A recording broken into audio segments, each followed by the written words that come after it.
English story, the child's story. Once upon a time, a good many years ago, there was a traveler and he set out upon a journey. It was a magic journey and was to seem very long when he began it and very short when he got halfway through. He traveled along a rather dark path for some little time, without meeting anything, until at last he came to a beautiful child. So he said to the child, "What do you do here?" And the child said, "I am always at play. Come and play with me." So he played with that child the whole day long, and they were very merry. The sky was so blue, the sun was so bright, the water was so sparkling, the leaves were so green, the flowers were so lovely, and they heard such singing birds and saw so many butterflies that everything was beautiful. This was in fine weather. When it rained, they loved to watch the falling drops and to smell the fresh scents.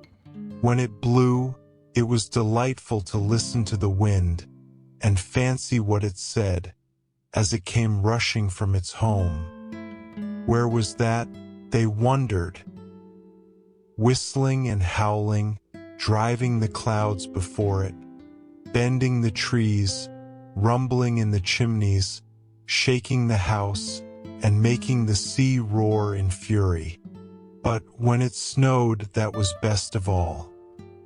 For they liked nothing so well as to look up at the white flakes falling fast and thick, like down from the breasts of millions of white birds, and to see how smooth and deep the drift was, and to listen to the hush upon the paths and roads.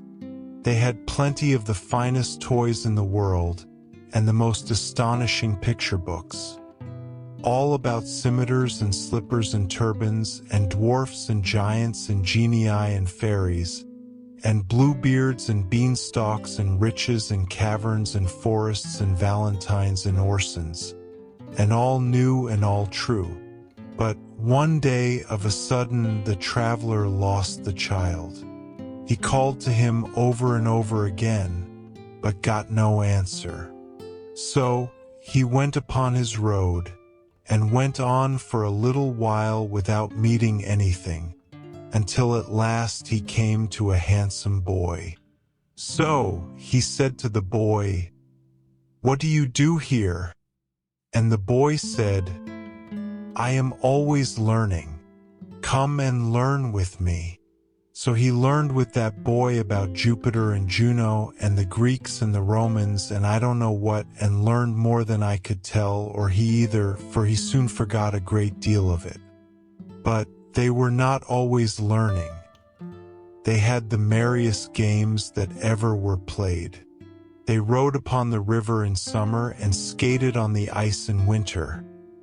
They were active afoot and active on horseback, at cricket and all games at ball, at prisoner's base, hare and hounds, follow my leader, and more sports than I can think of. Nobody could beat them. They had holidays too, and 12th cakes, and parties where they danced till midnight, and real theaters where they saw palaces of real gold and silver rise out of the real earth, and saw all the wonders of the world at once. As to friends, they had such dear friends and so many of them, that I want the time to reckon them up.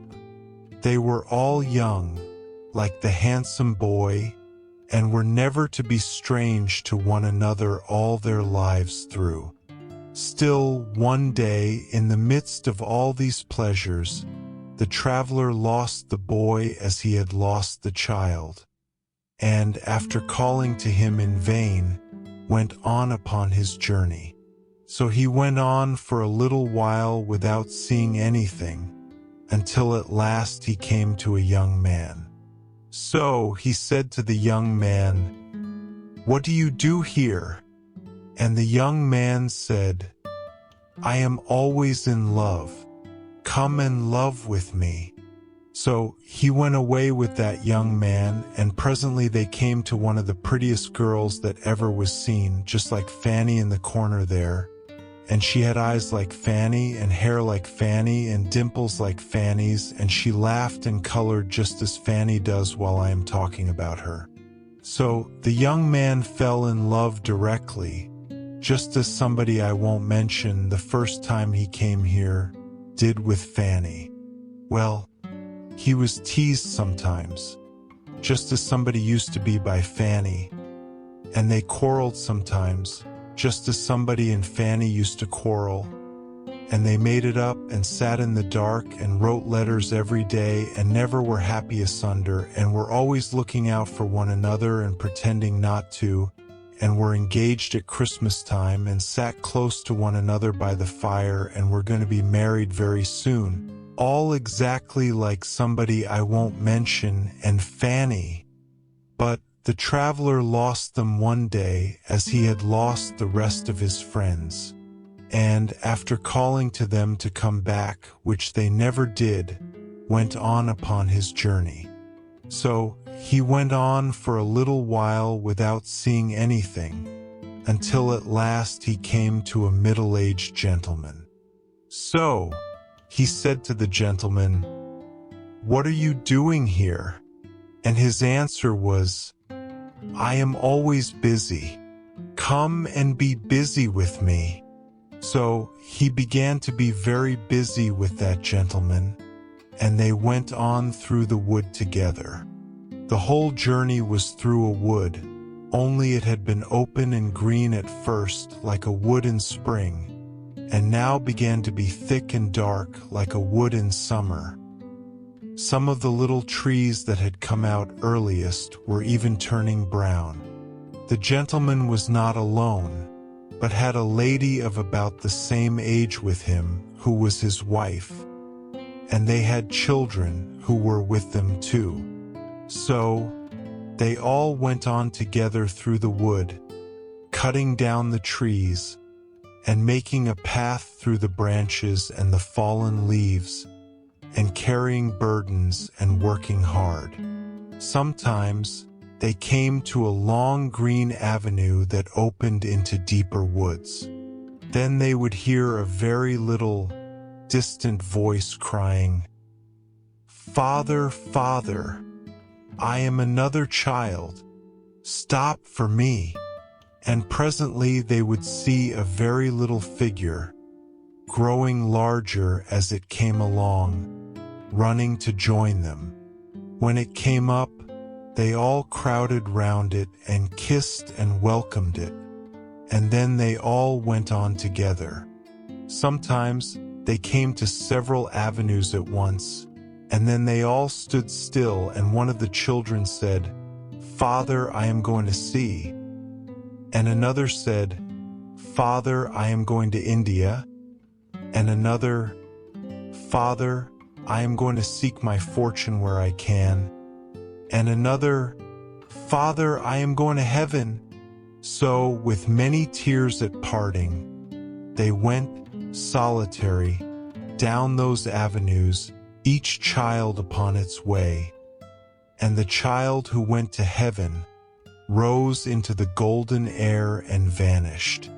Whenever these partings happened, the traveler looked at the gentleman, and saw him glance up at the sky above the trees, where the day was beginning to decline, and the sunset to come on. He saw, too, that his hair was turning gray. But they never could rest long, for they had their journey to perform, and it was necessary for them to be always busy. At last, there had been so many partings that there were no children left, and only the traveler, the gentleman, and the lady went upon their way in company. And now the wood was yellow, and now brown, and the leaves even of the forest trees began to fall. So they came to an avenue that was darker than the rest, and were pressing forward on their journey without looking down it when the lady stopped. "My husband," said the lady. "I am called." They listened, and they heard a voice a long way down the avenue say, "Mother, mother." It was the voice of the first child who had said, "I am going to heaven." And the father said, "I pray not yet. The sunset is very near. I pray not yet." But the voice cried, "Mother, mother," without minding him, though his hair was now quite white and tears were on his face. Then the mother, who was already drawn into the shade of the dark avenue and moving away with her arms still round his neck, kissed him and said, "My dearest, I am summoned, and I go." And she was gone, and the traveler and he were left alone together. And they went on and on together until they came to very near the end of the wood, so near that they could see the sunset shining red before them through the trees. Yet once more, while he broke his way among the branches, the traveler lost his friend. He called and called, but there was no reply, and when he passed out of the wood and saw the peaceful sun going down upon a wide purple prospect, he came to an old man sitting on a fallen tree. So he said to the old man, "What do you do here?"